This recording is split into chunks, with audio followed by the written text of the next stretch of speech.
My name is Hector, and I'm 47 years old, Puerto Rican. My soon-to-be ex-wife, Debbie, and I were married for 26 years. We were together for 30. We have gotten married in our senior year in high school when she got pregnant with our firstborn.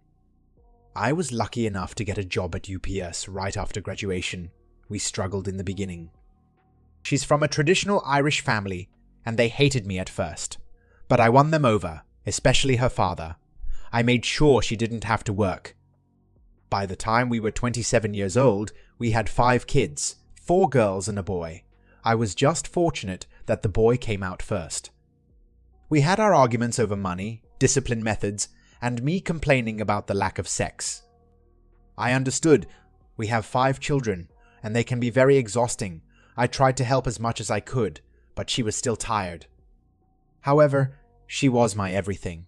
She always kept her body in shape.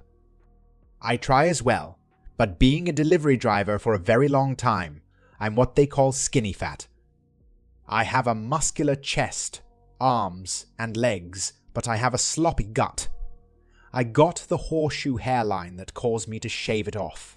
Yet, Debbie was my everything. There were times she was verbally abusive towards me, and whenever I had enough and lashed back, she became a cry-bully, and I just gave up. As the years went by, we were the only married couple in our friend group. Out of our 7 married couple friends, 5 were caused by infidelity on the wife's part, 1 was on the husband's part, and the last one they divorced because she friend-zoned her husband. I was against my wife hanging out with her newly single friends. However, that would just start a massive argument about me controlling her, keeping her as a prisoner and my personal living sex doll. All of that caught me by surprise. The more she hung out with them, the more resentful she became. The kids took notice. I remembered my son and 2 of my daughters arguing with her when I came home, and as much as I understood their frustration, I scolded my kids for yelling at their mother, and when they left the room, I confirmed their issue, and she told me that we see her as a slave. I asked her where this was coming from, but she said forget it, shut down and walked away. I remember D-Day so vividly. Debbie was out with her friends. I was in the kitchen cooking. The kids were watching Train to Bison, and my 3 oldest came to the kitchen. I thought they came to check on the food, but they all had a concerned look. Before I asked what was the issue, my son told me that they think their mother was having an affair. Of course, at first, I didn't believe it. I didn't want to believe it. I yelled at them and I told them I was going to prove they were wrong.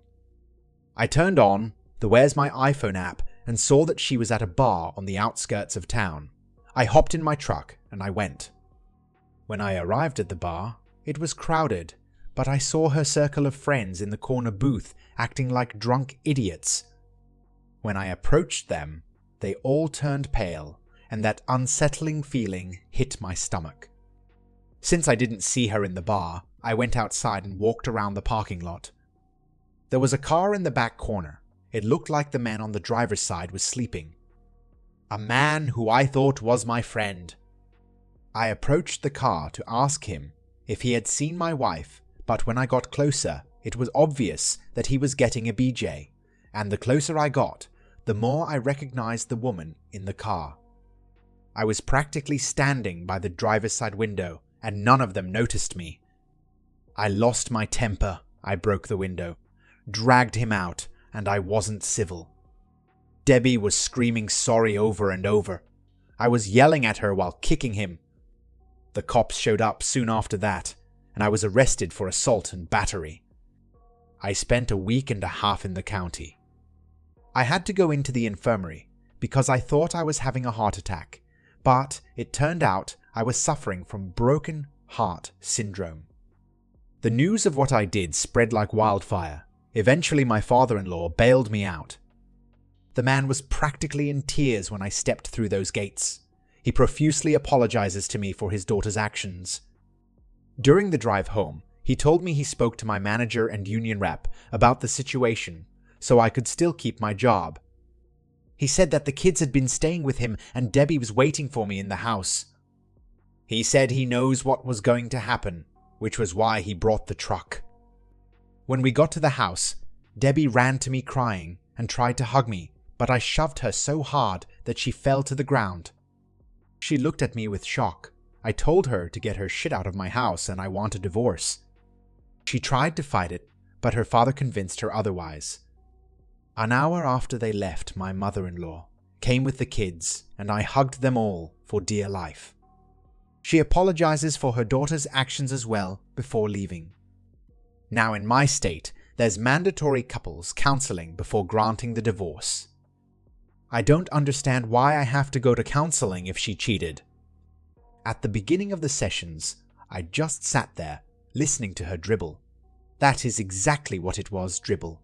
Blame shifting on the fact we were young parents, and she never experienced the wild lifestyle, the freedom, and she got carried away. She got lost in it, and her friends encouraged it. Soon, she felt like she was missing something, and she started a fling. The counselor tried on a few times to make it my fault, telling me that I should have allowed her to spread her wings every once in a while, and how I needed to see it from her point of view. I just looked at the woman and asked the counselor if she was smoking crack, because that was the dumbest thing that could have come out of her mouth. I asked Debbie how long she was cheating on me with him, and she said 4 months, and insisted that he was the only one. But it was a mistake, and we could get past this because we have history. So I asked her more questions. Who initiated the sex, you or him? How many times did you go down on him? Did you swallow? Did he do you raw? Did he come in you? Did they fall asleep together? Through her stream of tears, she answered them honestly, and I was quiet for a long while. The counselor tried talking to me twice during this, and I raised my finger. I thought about everything we did before and during her affair window. The laughter, the conversations, the sex, everything, and there was no inkling of her being sad or angry. We were just being us. When I finally did speak, I brought up the times we had sex during that window. I called her a whore. The counselor tried to correct me, and I told her to shut up as I continued to call her every name in the book. Eventually, I told her she was tainted in my eyes. Again, the counselor and Debbie tried to convince me that our history and relationship can get past this mistake, and I didn't want to hear it anymore. It was like they didn't care about my feelings on the matter. It was just about forgiving her and what I could do to get over it and apologize to her for making her feel like a servant. So I walked out. This contested divorce has been a long uphill battle for the past 2 years. Debbie is still trying to make things right, still trying to get us back together. I don't know why, because our conversations are strictly about the kids, and when she tried to talk to me about something else, I hung up on her. Family gatherings are consisted of me avoiding her or not showing up at all. Our oldest children refuse to talk to her. I tried to make them spend time with their mom, but they refused, and I have chosen to respect that. My in-laws are at my house weekly, and I know they have been trying to make their daughter give me my divorce, but that has been a bust. My mother-in-law has been especially harsh on her, calling her a dumb brat, gossiping about her to her congregation. I had to ask her to stop because I didn't want the whole town to know our business. During the first year, my son and daughter created a Tinder account for me. I thought it was dumb. I'm a middle-aged man with 5 children who has a dad bod. Yet, I have been on over a dozen very successful dates that have been a real confidence booster. Recently, I met someone during my court issue community service. Her name is Isabelle, and she was our Habitat for Humanity supervisor. She's drop-dead gorgeous and won first place in a Vanessa Marcil look-alike contest at a soap opera convention she and her daughter attended. That's how we started talking. My daughters love watching General Hospital and I sat with them. To me, this is one of the few times I get to spend with them. I introduced her to kids 6 months in, and they instantly took a shine to her. To make things really awkward, my son and her daughter appear to really like each other. However, Debbie is not letting go. She actually told our youngest 2 children that eventually we would get back together. I had to tell her to stop telling them this. Her father is trying to make her go see a therapist, but I just want this over already. I don't regret my years with Debbie. I have 5 wonderful kids with her. I man up and build a life for her. My only regret is that she ruined 26 years together on a fling. I regret that she thought she had me, in a way that I was just going to let it slide and take her back. However, I do hate her.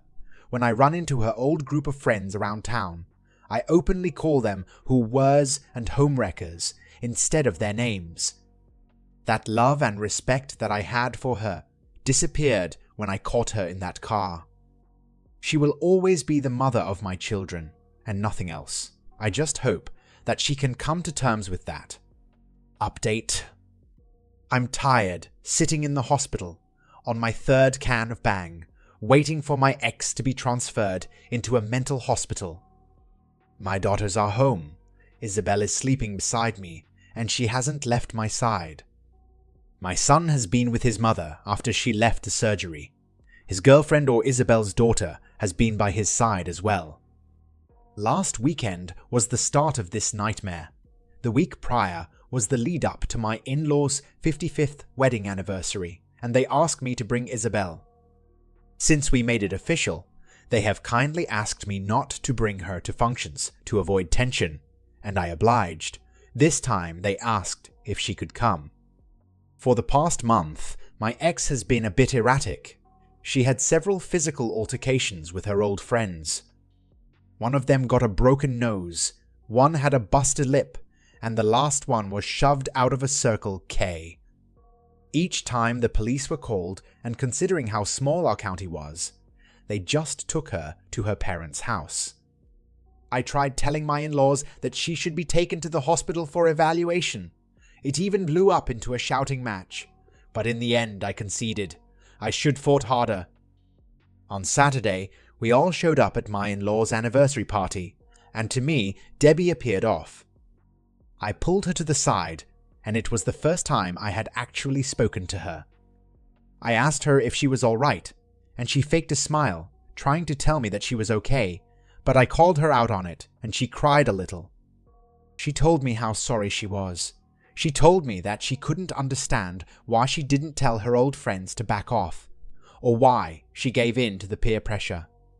She told me that she destroyed our family, and seeing how I am with Isabelle only made her miss me more and wished she appreciated what she had. When she said that, I felt fear in the pit of my stomach, or maybe it was anxiety. I should have kept asking if she was all right, but I was blindsided when Debbie formally apologized to Isabelle for her actions and asked her to keep me happy because I'm a good man who deserves a good woman. During the party, Debbie went to each of our kids and I could see them making peace with her. I don't know what was said, but they hugged and kissed her. They were talking and laughing, even posed for a few pictures. Isabelle and I were having a great time, and for once, I thought about having cordial conversations with Debbie. It was 3 in the morning when I got the call. My sister-in-law was screaming in a panic. I could hear my mother-in-law crying, and then I heard my brother-in-law trying to calmly tell me that Debbie tried to end her life and they were on their way to the hospital. I rushed out of the house in my PJs. Isabelle and my daughters didn't need to ask what happened. My side of the conversation painted the picture, and my daughters were severely distraught. Debbie slit her wrists and would have bled out if it hadn't been for her father needing to use the bathroom in the middle of the night. When I arrived at the hospital, my in-laws were not well. She lost a lot of blood and was in surgery to repair the arteries. I should have called my kids, but my mind was occupied. It took me to see my son casually walking towards me, to ask me why I was in the hospital, when reality hit me and I struggled not to cry as I told him what happened and he ran towards the operation theater. I called the rest of my kids, and they already knew. My youngest called them, and they were almost at the hospital. She was in surgery for 6 hours, and my father-in-law and I donated our blood for her since the hospital was short on her blood type. My son couldn't be a part of the operation, but he observed the surgery. All of my daughters were not doing well. My eldest daughter, especially, all she kept talking about was the could've, should've, would, and I told her to just focus on the now and not the past. My younger 3 daughters were pacing around when my son left the operation room. He told us that she was going to be fine, and when I hugged him, he collapsed into my arms, crying. I wanted to cry as well, but I had to be strong for them. Late Sunday, my mother-in-law found the suicide notes. In my envelope were the signed divorced papers and an 8-page letter of apology. The letter just reinforced that she was never unhappy about our marriage. She just gave in to the peer pressure and how she called it brainwashed that she was a servant by her so-called friends. She stated that she was so sorry for how she treated me and the kids and for having that affair. When Debbie woke up, at first she refused to talk. She would just stare out the window. For 2 days it was like that, and it was around that time I asked about how to update. I needed a distraction. Then she slowly began acknowledging everyone, but she was distant, almost as if she was disappointed that she was still alive. As the days passed, she didn't get better, although she was more conversational. Debbie asked to speak to Isabelle alone. When she came out, she told me that Debbie asked her if she loves me because she could see that I love her. Isabelle told her that she did love me, told her that I was the first man she had been with since her husband died 15 years ago in Afghanistan. She asked me if Debbie was right. Did I love her, and I acknowledge it. This made her happy. Debbie is going to be in a mental hospital for observation. The doctor told her parents that it could be a year, maybe 2, before she gets released. She may no longer be my wife or the woman to whom I devoted all my love. But she's still the mother of my children, and I'm going to make sure she gets better for our kids' sake.